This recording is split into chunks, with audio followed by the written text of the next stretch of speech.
We're trying to diagnose this evening what's going wrong with the Cleveland Browns. My name is Nick Padone, filling in for Jake Volnick on Overtime here on 92.3 The Fan. And it's been phenomenal hearing from all of you at 216-474-0092, trying to figure out together what's gone wrong here and where you go from here. And I left you guys with this before we went to break in the last segment. I know Andrew Berry, it's almost become too popular to applaud this Browns rookie draft class.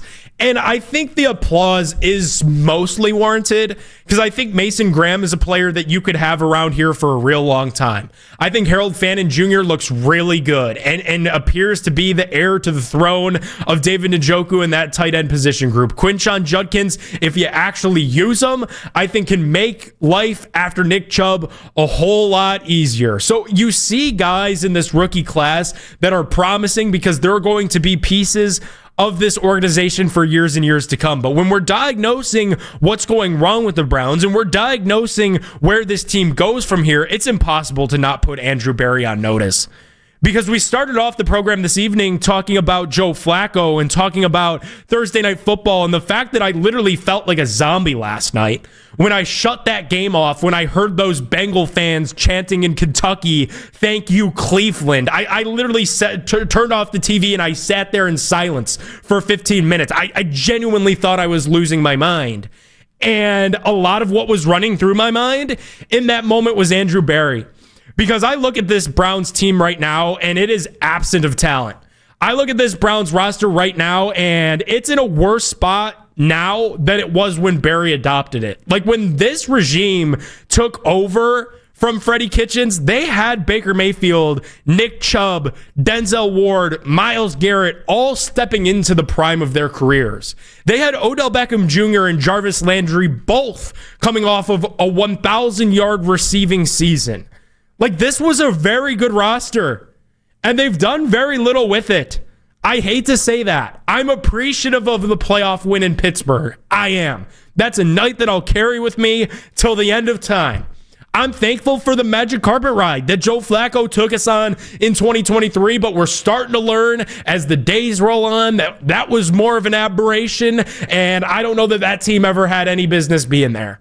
Because I'm looking at this team right now, and you're going to start this week, if Jack Conklin can't go because of his concussion, the 8th different offensive line starting unit to start a game. That's unacceptable.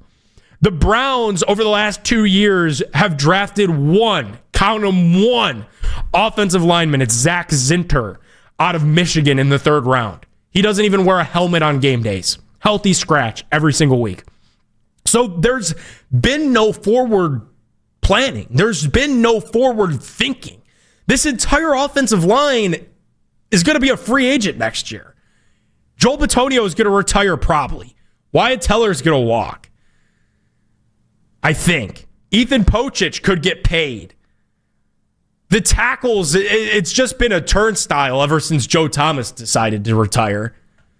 So I don't think Andrew Berry, this one draft class, like, it can't save you. It cannot. The Browns are a younger team. They're 14th in the league in average age. Oh, okay, 14th. You ain't the youngest. You still have got work to do. You're also still pretty expensive. You still owe that Deshaun Watson guy a good bit of money.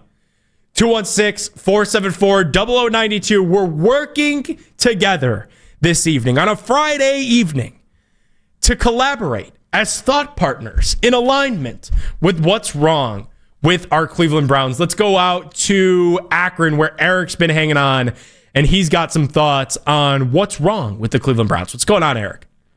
Doesn't everybody have thoughts on what's wrong with the Cleveland Browns? That's why I'm here. I feel like I'm a therapist. So I actually want to take you back in history.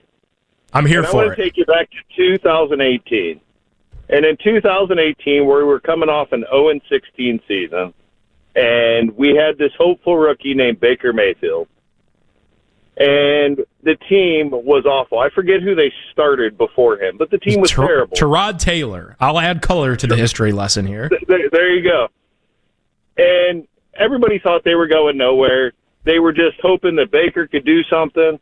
Well, he came in like game 7 or 8 and proceeded to set the rookie touchdown record with an awful football team. Yep. And I'll say this. I think we're stuck in quarterback hell. And when you're in quarterback hell, everybody else looks bad. The coach looks bad. The GM looks bad. The line looks bad. The receivers look bad. And I point to 2018 as my evidence of that. Now, with that being said, I do think Andrew Berry needs to go. I agree with you there. Stefanski, I could go either way, but if you threw him out also, I'm fine with that. But I think by far our biggest problem is the quarterback. Eric, appreciate the call.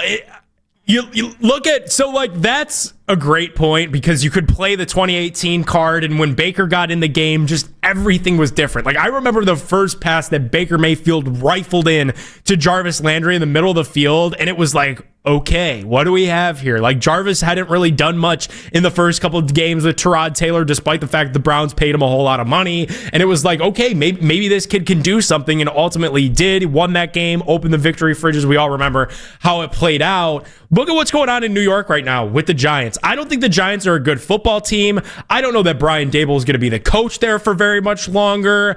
Like New York, it is what it is. They're in the midst of their own little rebuild right now as well.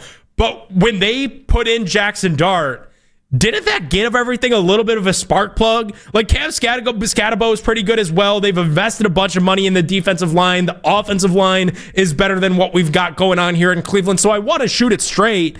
But didn't it feel like a little bit more swag when they put Jackson Dart in? Doesn't it feel like they got a little bit of a culture and an identity? And we're sitting here in Cleveland looking for all of those things. Let's go out to Paul in Cleveland, who's got some thoughts on what the problem with the Cleveland Browns really is. What's going on, Paul? Hey, how you doing? I'm good. How are you, man? I love the show so far. Thank you, man. What you got for us? I want to be quick and I want to be brief. I don't want to say it's Andrew Berry's fault. I will place the blame solely on play calling. We haven't scored 20 points since the game-winning drive from Deshaun Watson. That is the last time the Browns have scored over 20 points. We haven't got there yet under Stefanski's play calling. Paul, last year there were a couple of games with Jameis there at the end where they were able to, they scored 30 in Denver. Like they were able. This year hasn't happened. We're still trying to score 20 this year. Who was the play caller then with Jameis Winston?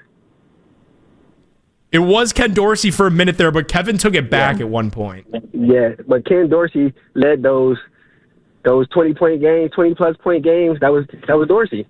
It hasn't been Kevin Stefanski. He can't score 20 points. He can't score 20 points. It's an issue. Paul, appreciate the call. In a league where the rules, like think about this, guys. The rules are quite literally structured in your favor. Like defensive back in the modern National Football League is one of the most difficult positions to play in all three major professional sports. I don't really know hockey all like that, so I can't really speak to hockey. It's hard to play DB because they're looking for a reason to throw a flag for pass interference. Well, guess what? You're not going to get those pass interference calls if you can't throw or you can't even attempt a pass further than 10 yards down the field, 5 yards down the field. The offense has been massively uninspiring. And the fact that you can't score 20 points, it's a blemish. And the fact that Joe Flacco went down south with 10 days worth of preparation and he was able to put up a 30-burger on the Steelers, everything is magnified. A week ago, 2 weeks ago, I would have laughed that right off the phone, like when he said, put Deshaun Watson on the field. But after what I saw last night, like I'd be lying to you guys if the thought didn't run through my mind, like, is this offensive environment that bad? Like, did they ruin Deshaun Watson? I'm not really sure. I don't really think that's the case. I think the owner came out and called it for what it was. It was a swing and a miss. I don't know that you're going to see him this year. I mean, they have avoided the topic of opening that 21-day practice window like the plague. They want no part of that question. They don't want to answer it. They don't want to talk about it. So I don't think that's something that's necessarily going to happen. I do also think it's a little bit audacious to compare Dylan Gabriel to Peyton Manning. Like, I think those are two completely different situations, and I do think the Browns probably will have to go back to the well of quarterbacks next season.